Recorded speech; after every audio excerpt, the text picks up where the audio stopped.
On today's show, we're going a full 7 rounds, a full 11 picks. So if you guys need to go to the restroom, if you guys need to refill your drink, if you guys need to go get some candy, some Twizzlers, some Reese's Pieces, whatever you need to do to get nice and comfortable for today's video, I suggest you do it right now because you're not going to want to miss a second once we get into it. Before we do that, though, show me by hitting that thumbs up button. Are you excited for the NFL draft?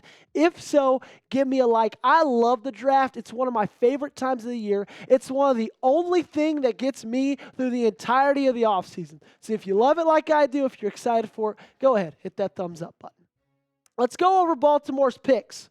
Alrighty, because they got a lot of them, ladies and gentlemen.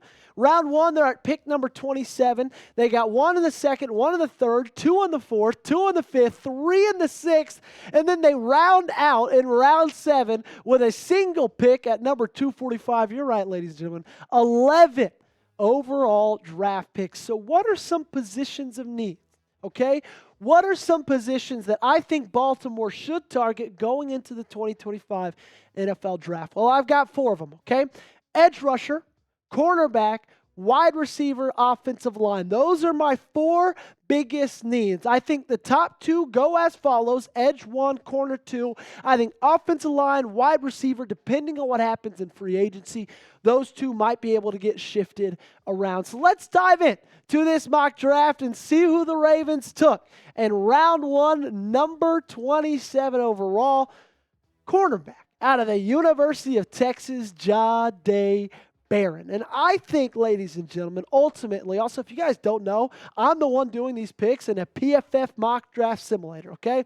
So I believe that this is a really deep edge class, but it is not as deep of a cornerback class, okay? I think you get a really good edge rusher in round 2, hell, even round 3. I don't think the same for cornerbacks, okay? I think the star corners, the top corners, will all be gone at the point that you're picking in the 2nd round, okay? Will Johnson, he's going to go top out of all of them. Then Siobhan Rebel Jr., Benjamin Morrison, Maxwell Harrison, Jahdae Barron. I all think that those 4 guys have a chance, not a great chance, at least one of them will be there at pick 27 for you. This time it was Jahdae Barron, okay? And I did not hesitate scooping him up and getting him on this roster because when you look at what he did in 16 games for Texas, he had 16 pass breakups, 5 picks, allowed a quarterback rating of 33.1. And in the last 4 years, I mean, he's just had 3 really solid years at the University of Texas, okay? But none was greater than this year. And I love that he's a guy that's trending in the right direction, okay? He's trending in a positive way. And I think he would come in, and I think he would make an immediate impact at a position you need an immediate impact player.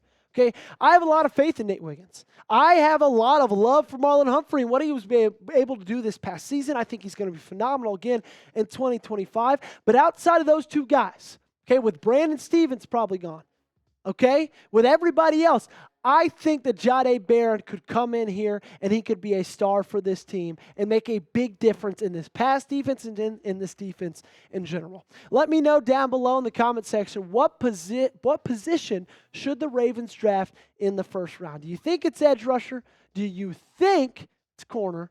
Let me know by commenting down below. So if they go corner in round 1, I think that they go edge rusher in round 2. And I love this pick because you still got a really good guy available at number 59. That is Jared Ivey, defensive end out of Ole Miss. And he had a really great season with the Rebels, especially because they had a lot of really great pass rushers. So a lot of those sacks, tackles for loss, pressures, those are fighting against guys who are like Walter Nolan. Princely, right? Those guys getting those same kind of numbers. And, you know, Jared had a fantastic year. I love that you're seeing improvement year from year, right? Went from 1.5 sacks to 3.5 to 5.5 to 7. Went from 17 to 30 to 27 to 40 pressures, right? He's just getting better and better and better. And he sits right now at number 8 in Kiper's defensive end draft rankings. And frankly, ladies and gentlemen, if you can find a guy that's the 8th best prospect as a defensive end late in the 2nd round, then I'm taking him without hesitation. And what I love about Jared so much is I love his size. I love how big he is. 6'6", 285 pounds. He's not a stick. He's not built like an Odafe. He's not built like a fast twitch, super quick pass rusher. He's more of a power guy, bull rush guy, but just an absolute game wrecker, okay? He was first team All-SEC his first year at Ole Miss, was the Peach Bowl defensive MVP 2 years ago when they went to the Peach Bowl. I think he's got pro-ready size, but he needs to work a little bit on his finesse moves, okay? He tends to, not have the deepest bag, kind of relies a lot on his power, his strength to get to the quarterback, and all those things are pro-ready. I think he's got a little bit of work to do, though, with the finesse as well. So that's who you got in round 2. Where are you going in round 3, Joey? I'm going wide receiver. Same team. Ole Miss. Tre Harris. Pick number 91. And Tre Harris, man, he had himself a season. Only 8 games played because of injury. 1,000 yards, 7 touchdowns, 5 drops, 60 catches, and 76 targets. And you would be hard-pressed to find anybody else in this wide receiver class that has had as much production as Tre Harris has over a 4-year, and especially over the last 3 years of a collegiate career, okay? He's almost done 3 straight years of 1,000 yards receiving. He has 25 touchdowns over the last 3 years, okay? He's got some really great things about him. I love that he's got such a big body. He's such a big body pass catcher. I think that is a wide receiver that this team is missing. Okay, I love Bateman. I love Zay Flowers. They are the furthest thing from a big body pass catcher, okay? He's got great catch radius and body control. He's a solid route runner. Nothing incredible, but also just, he's not bad, right? And he can be aligned anywhere, okay? You can put him in the slot. You can put him on the outside. He could go all over the field, okay? He's got a lot of positives to him. If you could get him at the end of day 2 in round 3, I think that would be a massive, massive pick. Red pin time. Grade it for me. Comment section down below. Grade my day 1 and 2 draft selections. If after round 3, these are the selections, what do you give me? A, B, C, D, or F? Round number 4. I'm going offensive line here. I'm going tackle here, okay? Pick number 128, Chase Lunt, offensive lineman out of UConn. And no, I'm not just drafting Chase because he is from my hometown of Arlington, Texas. I'm drafting him because I think he's got a lot of really great pass blocking potential. Okay? His pass blocking grade this last year was a 73.8. He excels in his run blocking grade, which was graded at an 87. Didn't allow a single sack, only had 2 penalties, and had an overall grade of 87, right? And then you look at the hurries he allowed, only 8 over 897 snaps.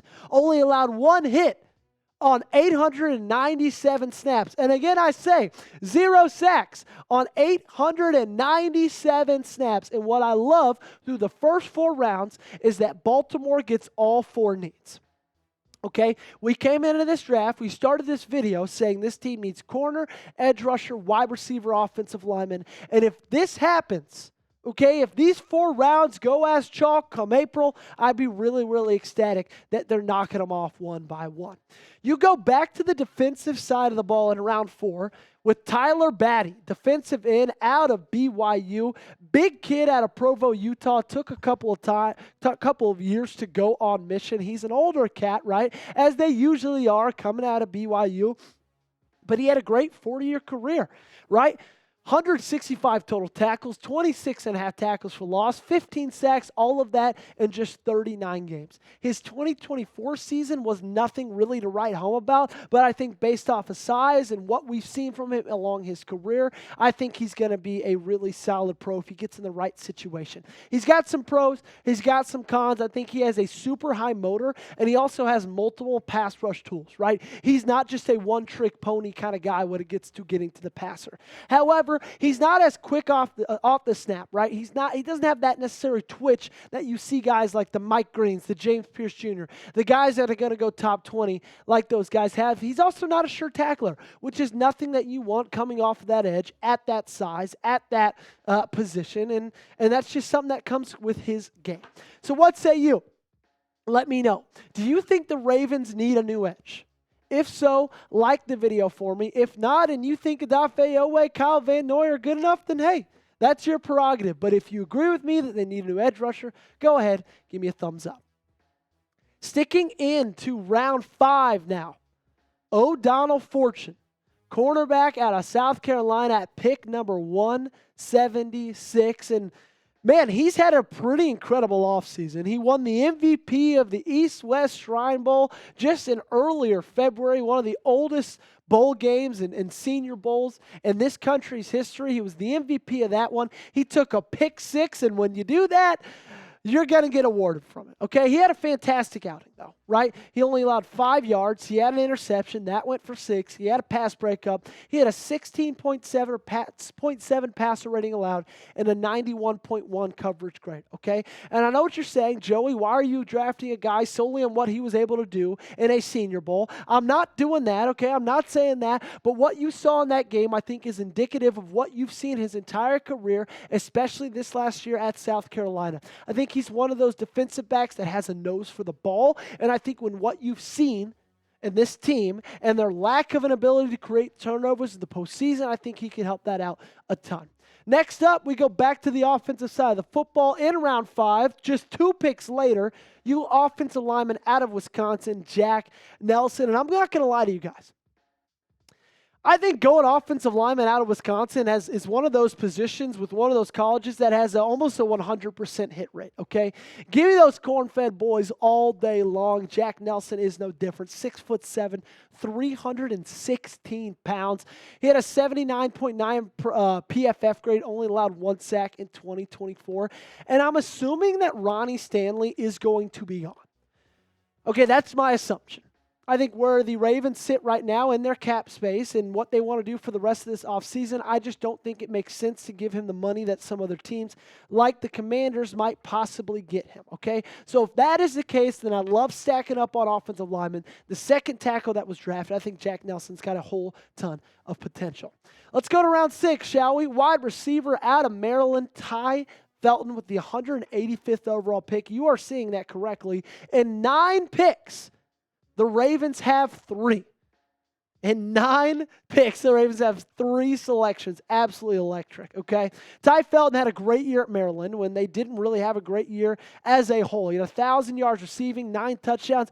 However, he did have 8 drops. That is something to keep an eye on. That's a 66% of the games he played in, he had a drop in. But still, the last 2 years that he's played 25 games, gotten 1,800 yards combined, 15 touchdowns combined. And I believe that if you can get Ty Felton at this round, at this pick, okay, I think that this could be a massive steal, maybe the steal of the draft. Getting a guy of this caliber that had this kind of collegiate production in that kind of offense in Maryland, I believe this would be an incredible steal of a guy of his talent, his caliber, pick 185. Let's go to pick 205 now. Jason Marshall Jr., defensive back out of Florida in round 6. I think you got to round out these last 2 picks and go strictly defense. And Jason Marshall is one of those guys that I believe if he would have been able to play a full season at Florida, especially towards the end of the year when they had more eyes on their games, when they were doing a lot better, I think he might be projected to go a little bit higher. But he did tear his labrum in October against Kentucky, missed the rest of the year, so he will be coming back off of injury. But I think he's a guy that has really only improved over his last few years in college. I think he's got a lot of potential. And again, defensive back, cornerback is just one of those positions that this team needs a change in. This team needs someone to step up. I think Jason Marshall could take that opportunity. The second to last pick in this draft, that's right, we've got 2 more. The third selection in round 6, just 8 picks later, give me Fadil Diggs, the edge rusher out of Syracuse. And Diggs had a really great year. He's a really big guy, 6'5", 261 pounds, 7.5 sacks, 1 forced fumble. But what I love so much about Diggs is he can kind of play that mixture of linebacker and edge. He's like a great value version of a Micah Parsons, okay? And because of that, I love just how dynamic he is, how dynamic that he can be in this defense. You can put him anywhere that you want to put him. And if he gets in this franchise or on this team and develops the way that people think that he might develop, I think he could be a great depth piece when it comes to edge rushing late in ball games. Round 7, final pick, the 11th pick of the draft, Johnny Walker Jr., edge rusher out of Missouri. I love that they end this draft going back-to-back edge rushers, while also grabbing an edge rusher in the second round, if you remember. And you know what? Johnny Walker's another guy who shined in the East-West Shrine Bowl, okay? He had a 91.1 PFF grade, 2 sacks, 7 quarterback pressures, and a 90.3 pass rush grade. And I'm going to be honest with you, ladies and gentlemen, if he falls this far, I think I'd be surprised by that, okay? I would expect Johnny Walker to be one of those guys who just tests out of the gym, okay? I mean, absolutely blows people away when it comes to the combine, when it comes to the 40 time, when it comes to the shuttle speed, when it comes to the vertical, the bench press.